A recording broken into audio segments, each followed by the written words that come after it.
Some really interesting news broke yesterday. Let's put this up there on the screen. Facebook has now become the largest spending on federal lobbying dollars, with Amazon as a close second. This is actually a pretty big deal because it shows that big tech are now the two largest lobbying organizations here in Washington. You can see that they collectively spent multi-millions of dollars just in a single quarter. And below that is, as Glenn Greenwald points out, MSNBC's corporate parent Comcast, along with 4 weapons manufacturers. But I actually do think it is extraordinary to see Facebook and Amazon become the top 2 biggest spenders of lobbying dollars in D.C. It just shows where the power shift was. For a long time, that was military contractors and the oil and gas industry.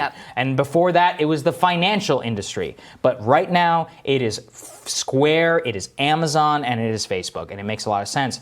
Amazon, I almost have to appreciate how sophisticated their lobbying operation is, because it's not just direct lobbying. Jeff Bezos owns the Washington Post. He owns the largest house in Washington, D.C. He is a member of the Gridiron Club, which is one of those like fancy organizations with a bunch of journalists are a part of. He is here in town all the time with his house serving as a salon. And then he's got the Post. And on top of that, he's got an army of lobbyists. And he's got $10 billion in federal contracts. I mean, the interlocking nature of the Amazon sphere. Oh, and I forgot to mention, Amazon's headquarters is moving right here to Crystal City, Virginia, which is going to boost home prices and more, dramatically, meaning Jeff Bezos just bought off a huge number of bureaucrats because he literally increased their wealth by hundreds of thousands of dollars. When you think of it in that way, it makes the Facebook number look like nothing. Yeah, that's true. That's they're still spending number $2 on Facebook, on lobbying. It's just incredible to see. Well, I was actually just reading a story yesterday at the Washington Post. Of course, Marty Barron retired, and they're searching for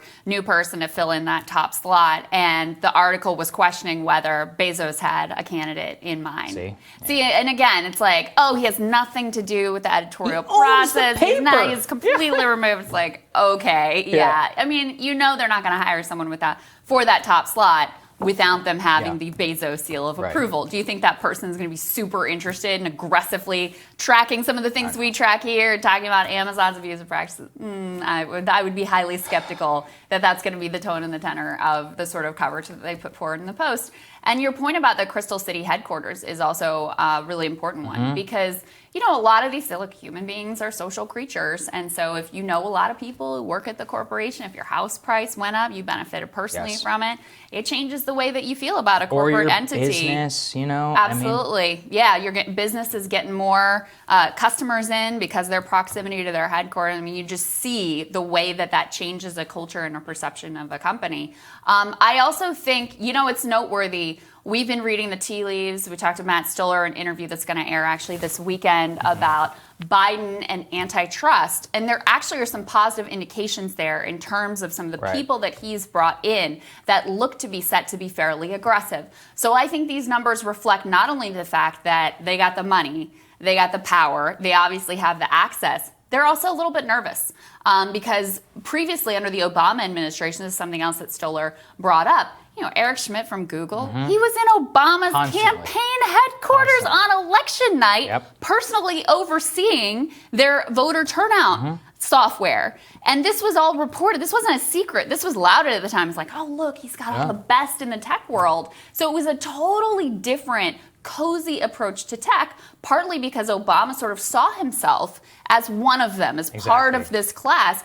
Biden has a very different orientation towards them. It's almost like a class difference. And so he has brought in some people who have a track record of being aggressive on these issues. So I do think that there's a little bit of nervousness that's reflected in these numbers as well. I think that's right. I do think it is just absolutely crazy to see how much the landscape has changed. And I know there's a lot of talk about Facebook and Google. If I had to bet, I think Facebook, because it's one of the most hated companies in America, will be one of those that actually does get broken up. But Amazon is bigger in ways that we can't even begin to comprehend. Even calling it big tech just like isn't right.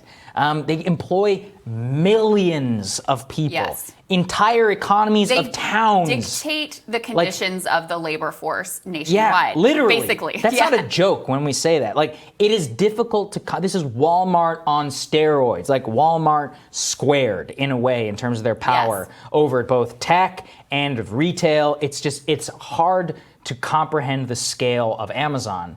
And I think that they have the most sophisticated lobbying operation in modern American history. Joe Biden's former spokesman is literally their vice president of public policy, Jay Carney, former White House press secretary. That is not an accident.